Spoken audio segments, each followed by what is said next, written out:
کا رشتہ لے کر صدیق آئے، یا رسول اللہ میں خواہش مند ہوں، آپ چپ رہے۔ پھر حضرت عمر بعد میں گئے، یا رسول اللہ میں خواہش مند ہوں، آپ چپ رہے۔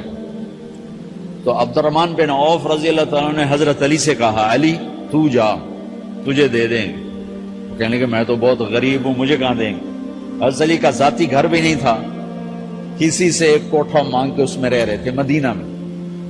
کہا نہیں تو جا جا۔ تو یہ مسجد میں پہنچے، اللہ کے نبی کو دیکھا تو ایسا روب طاری ہوا کہ بولے ہی کچھ نہیں۔ اللہ کے نبی کو تو پتا ہے کہ کیا ہے اور کس لیے ہے۔ تو آپ نے کہا علی کیسے آئے؟ چپ۔ کہا لگتا ہے فاطمہ کے رشتے کے لیے آئے ہو؟ اچھی ہیں۔ تو آپ نے کہا انشاءاللہ، اتنا کہا انشاءاللہ، اور چپ ہو۔ تو حضرت علی چپ کر کے اٹھ کے باہر آ گئے، صحابہ باہر کھڑے ہوئے تھے۔ تو کہنے لگے یار دیکھا نا، میں تمہیں پہلے ہی کہتا تھا مجھے نہ بھیجو، انکار ہو گیا، بولے ہی کچھ نہیں۔ تو حضرت عبد الرحمن بن عوف کہنے لگے جنہوں نے بھیجا تھا وہ کچھ تو کہا ہوگا، کہ بس انشاءاللہ کہا تو اللہ کے بندے ہاں ہو گئی، نبی کی انشاءاللہ ہاں ہوتی ہے، یہ ہاں کیوں نہیں کی؟ سبحان اللہ، اللہ اکبر، یہ ہاں کیوں نہیں کی؟ گھر گئے، فاطمہ علی کا رشتہ آیا ہے کر دوں، اس لیے ہاں نہیں کی۔ ہم تو بیٹیوں سے پوچھتے ہی نہیں، عیب سمجھتے ہیں بیٹیوں سے پوچھنا۔ جی میں گاں نو بن چھڑیا قلعے نال، ایویں اسی دیاں نو بن چھڑنے قلعے نال۔ مجھے ایک اپنی مطلب برادری لیول کے ایک خاتون کا فون آیا کہ مولانا پڑھایا مجھے لاہور میں اچھے کالجوں میں، اور میری منگنی کرتے وقت مجھ سے پوچھا ہی نہیں، اور ایک شرابی سے منگنی کر کے مجھے اطلاع دی سی تیری منگنی کر چھڑی ہے، فلانی تاریخ نو تیرا نکاح بھی ہونا ہے۔ مجھے آج تک گلہ ہے، پوچھ لیتے۔ اگر نہیں پوچھا تھا چلو میں انہاں ساڑھے پنجاب وچ کوئی نہیں پوچھ دے، گاں مجھ دی طرح ٹور چھڑ دین، تو چلو اتنا تو ویکھ لیندے بھی کم از کم شراب تا نہ پین۔ ایک شرابی نال میرا نکاح کر چھڑ، ساری زندگی اڈیاں رگڑ رگڑ میری گزر گئی۔ علی جیسا رشتہ آیا ہو تو اوپر سے حکم بھی آ چکا ہو کہ علی کو ہی دینا ہے، تو پھر آپ فاطمہ سے پوچھیں فاطمہ تیرا رشتہ آیا ہے علی کا کر دوں؟ حضرت فاطمہ نے ہاں کی تو پھر مسجد تشریف لائے۔ یہ آپ کو معاشرت سکھائی جا رہی کہ بیٹیوں سے بھی پوچھو، زندگی انہوں نے گزارنی ہے، تم نے تو نہیں گزارنی۔ بس میری غیرت دا سوال ہے، میں اتنا ہی کرنا نہیں تھا بیٹھی رہے۔ میری اپنی فیملی میں اتنی عورتیں بوڑھی ہو کے قبروں میں چلی گئیں، بس اتنا ہی کرنا نہیں کرنا تھا بیٹھی رہے، وہ بیٹھی رہ گئیں۔ یہ ظلم و ستم ہے جو تمہاری عدالت میں بھی نہیں آتا، کوئی کیس بھی نہیں ہوتا، لیکن اللہ کی عدالت میں کیس درج ہو چکا ہے کہ میرے نبی نے علی جیسے داماد کے لیے بھی پہلے پوچھا، حالانکہ سارا ہو چکا ہے۔ ابھی بتاتا ہوں میں۔ فاطمہ بیٹی علی کا رشتہ ہے کر دوں؟ انہوں نے کہا کر دیں۔ پھر کہا بلاؤ۔ پھر علی آئے کہ علی جمع کرو لوگوں کو۔ مسجد ساری بھر گئی تو آپ ممبر پر تشریف فرما ہوئے۔ حضرت علی کو ایسے سامنے بٹھایا کہ لوگوں مجھے جبریل اللہ کی طرف سے پیغام دینے آئے ہیں کہ میں اپنی بیٹی فاطمہ کا نکاح علی کے ساتھ کر دوں۔ آسمان سے وحی بھی آئی ہو اور پھر بھی پوچھا جائے کہ میرے نبی کی بات ہے۔ ہم تو پوچھنا عیب سمجھتے، اسے ذلت سمجھتے۔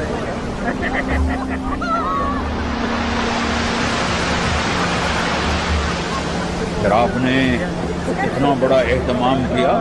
مسجد نبوی پرانی جو آپ کے زمانے کی بہت بڑا ہال تھا، اس کا بھرا ہوا تھا۔ آپ نے سب کو شہد کا شربت پلایا، خود نکاح پڑھایا، نکاح کا خطبہ پڑھ کیا۔ پھر کہا علی میں نے فاطمہ بنت محمد کو 400 درم مہر کے عوض تمہارے نکاح میں دیا، تو نے قبول کیا؟ انہوں نے کہا جی میں نے قبول کیا، اور سجدے میں چلے گئے اور زور سے دعا مانگی، رب اوزعنی ان اشکر نعمتک التي انعمت علی وعلی والدی وان اعمل صالحا ترضاہ واصلح لی فی ذریتی انی تبت الیک واننی من المؤمنین۔ من المسلمین، میرے نبی نے کہا آمین، زور سے کہا آمین، نکاح ہو گیا۔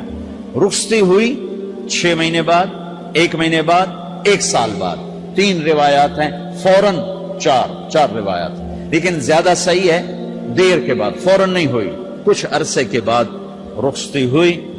حضرت عقیل آپ کے بھائی وہ کہنے لگے علی اب رخصتی ہو جانی چاہیے، تو یہ دونوں مل کر آئے سلمان فارسی کے پاس کہ سلمان بھائی ہماری رخصتی کروا دو۔ سلمان فارسی کا بڑا احترام تھا، انہوں نے جا کر بات کی ام سلمہ رضی اللہ تعالیٰ عنہ سے۔ ام سلمہ نے بات کی اللہ کے نبی سے، کہا ہاں آ جائے، لے جائے، آ جائے لے جائے۔ تو علی رضی اللہ تعالیٰ عنہ اپنی اونٹنی لے کر آئے، تو حضرت علی کا گھر وہ کرائے پر گھر تھا ایک کونے پر، تو وہاں اسماء بنت امیس اور ام ایمن گئیں اور اس کے فرش کو لیول کیا، فرش میں سرخ مٹی ڈال کے اس کو لیول کیا اور دیواروں کی پوچھا پاچی کی اور وہاں کھوٹیاں لگائیں کپڑے ٹانگنے کے لیے۔ آپ نے حضرت عائشہ اور حضرت ام حبیبہ، حضرت ام سلمہ سے فرمایا تمہیں پتہ ہے نا مجھے فاطمہ سے کتنا پیار ہے، اسے دلہن بناؤ۔ دلہن بنانا بھی سنت ہے، دلہن بناؤ، سو دلہن بناؤ، تو آپ کو دلہن بنایا گیا۔ پھر علی رضی اللہ تعالیٰ نے تشریف لائے سلمان فارسی اور عقیل کے ساتھ، اونٹنی کو دروازے پر بٹھایا، تو آپ نے علی کا ہاتھ پکڑا، اندر تشریف لے گئے اور فاطمہ کا ہاتھ پکڑ کے علی کے ہاتھ میں دیا اور کہا بیٹی مجھے اپنے خاندان میں جو سب سے زیادہ محبوب تھا میں نے تیرا ہاتھ اس کے ہاتھ میں دیا ہے۔ پھر کہا علی تجھے نبی کی بیٹی مبارک، نبی کی بیٹی مبارک۔ پھر آپ نے سے پیالے میں پانی منگوایا اور اس میں آخری 2 سورتیں پڑھ کے دم بھی کیا، تھوک بھی ڈالا، پھر اس میں سے انگلیاں ڈال کے ان کے سینے پر چھڑکا تو دونوں پی لو، دونوں کو پلایا۔ پھر باہر تک چھوڑنے آئے، حضرت علی نے آپ کو اونٹنی پہ بٹھایا، آپ نے 2 عورتوں کو ساتھ بھیجا، ام ایمن اور اسماء بنت امیس۔ یہ چھوٹی سی بارات جا کر علی کے گھر اتری اور آپ نے حضرت علی سے فرمایا کہ میں عشاء پڑھ کے آؤں گا، میرا انتظار کرنا ہے۔ تو عشاء کی نماز کے بعد آپ تشریف لے گئے، آپ نے دوبارہ پیالے میں پانی منگوایا اور اس پر آخری 2 سورتیں پڑھ کے دم کیا، پھر ان کے سینے پر چھڑکا، یہاں بازوؤں پر چھڑکا اور کمر پر چھڑکا اور دعا دی اللہم اسد جدہما وجمع شملہما وبارک علیہما واخرج منہما ذریۃ صالحہ۔ یہ دعا دی آپ نے اس وقت کہ میرے مالک ان کے جمع ہونے میں برکت عطا فرما اور ان کو سعادتیں عطا فرما اور ان کو نیک اولاد عطا فرما۔ یوں میرے نبی نے اپنی بیٹی کو رخصت فرمایا۔ اگلے دن آپ نے حضرت علی کو بلا کے فرمایا علی ولیمہ بھی کرنا ہے۔ کہنے کہ یا رسول اللہ میرے پاس تو کچھ نہیں۔ تو آپ نے کہا، تو سعد بن ابی وقاص کہنے کہ یا رسول اللہ میرے پاس ایک چھترا کھڑا ہے، چھترا لاؤ، ذبح کیا گیا۔ آپ نے اس میں چھوارے ڈلوائے، قورمہ بنوایا، قورمہ، اور اپنی طرف سے حضرت علی کو پیسے دیے کہ جاؤ چھوارے، گھی، شہد خرید کے لاؤ۔ تو علی رضی اللہ تعالیٰ نے 5 درم کے چھوارے خریدے اور 3 درم کا شہد خریدا اور 1 درم کا گھی خریدا، 9 درم تھے ٹوٹل۔ تو آپ نے کافی سارا آ گیا تو چھواروں کی گٹھلیاں نکلوا کے ان کو پسوایا، پھر شہد اور گھی میں ملایا اور ایک سویٹ ڈش تیار کی اور اس کو حضرت علی کے ولیمے میں آپ نے اپنی طرف سے پیش کیا۔ تو اس دن تازہ روٹی جو کی پکائی گئی اور دیگ پر میرے نبی خود بیٹھے کھانا کھلانے، تقسیم کرنے خود بیٹھے۔ اب ایک چھترا ہے، 13-14 کلو گوشت ہے، 15 کلو، تو 50 آدمی کھا لیں گے۔ آپ نے کہا سارے مدینے کو دعوت ہے، سارے مدینے والے جتنے بھی آئے، اور میرے نبی خود دیگ سے نکال کے کھلاتے رہے۔ سارا مدینہ ولیمہ فاطمہ کا کھا گیا اور دیگ بھری پڑی تھی۔ تو ولیمے میں تکلف جائز ہے، سادگی بھی جائز ہے، سادگی بھی سنت ہے، تکلف بھی سنت ہے۔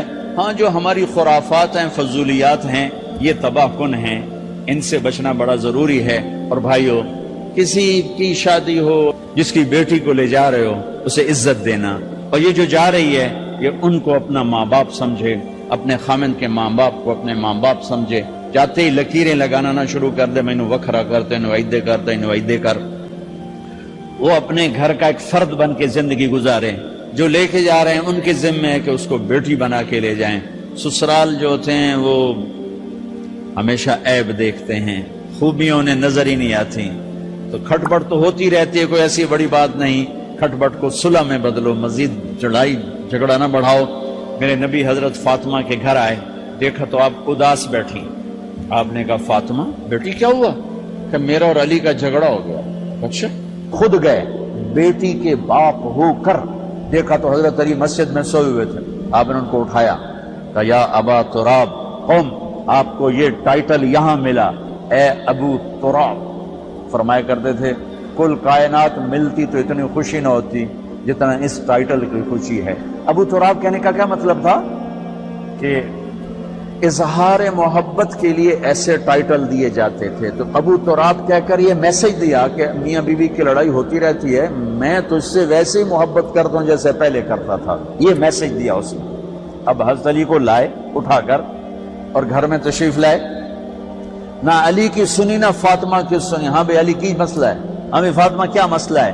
یہ مسئلے سن سن کے بھی زیادہ لڑائی ہو جاتی، صلح کراون والے بھی آپ ہو دو چار لتر مار کے آ جاندے۔ تو میرے نبی نے کیا کیا؟ سبحان اللہ، زمین پر لیٹ گئے، ادھر علی کو لٹایا، ادھر فاطمہ کو لٹایا، علی کا ہاتھ اپنی ناف پہ رکھا، فاطمہ کا ہاتھ ان کے ہاتھ پہ رکھا، اور بیٹی کے ہاتھ پر اپنا ہاتھ رکھا۔ پھر فرمایا کہو ہماری صلح ہو گئی، علی کہو، فاطمہ کہو، دونوں نے کہا ہماری صلح ہو گئی۔ آپ اٹھے، خوش خوش باہر آئے، چہرہ ایسے گلاب کے پھول کی طرح۔ صحابہ نے عرض کی یا رسول اللہ آج آپ بڑے خوش نظر آ رہے ہیں۔ فرمایا علی و فاطمہ کی صلح کرا کے آ رہا ہوں۔ تو کھٹ بٹ ہو جانا تو کوئی بڑی بات نہیں ہے، مطلب یہ وہ گھر ہے، میں اس گھر کی کیا تعریف کر سکتا ہوں۔ تو میں آگے کا ایک قول سنا دیتا ہوں ابن عباس کا کہ جنت میں نور کی چمک اٹھے گی، ساری جنتی کہیں گے یہ نور کیسا نور ہے بھائی جو ساری جنت کے نور پر چھا گیا؟ تو فرشتے بتائیں گے کہ او جنت الفردوس میں علی و فاطمہ بیٹھے ہیں، کسی بات پہ ہنسے ہیں، ان کے دانتوں سے جو نور نکلا ہے اس نے جنت کو روشن کر دیا۔ لیکن کھٹ پٹ یہاں بھی ہو گئی، ان سے بڑا گھر میرے نبی کا ہے، وہاں بھی کھٹ پٹ۔ ایک دفعہ آپ نے حضرت عائشہ سے کہا مجھے پتہ لگ جاتا ہے جب تو مجھ پہ ناراض ہوتی ہے، مجھے پتہ چل جاتا ہے۔ انہوں نے عرض کی یا رسول اللہ آپ کو کیسے پتہ چلتا ہے؟ کہ جب تو مجھ پہ ناراض ہوتی ہے نا تو قسم اٹھاتے ہوئے کہتی ہے ابراہیم کے رب کی قسم، اور جب مجھ پہ راضی ہوتی ہے تو پھر تو قسم اٹھاتے ہوئے کہتی ہے محمد کے رب کی قسم۔ ایسے مجھے پتہ چل جاتا ہے جب تو کہتے ہیں نا ابراہیم کے رب کی قسم، تو مجھے پتہ چل جاتا ہے کوئی کھٹ بٹ ہو گئی ہے۔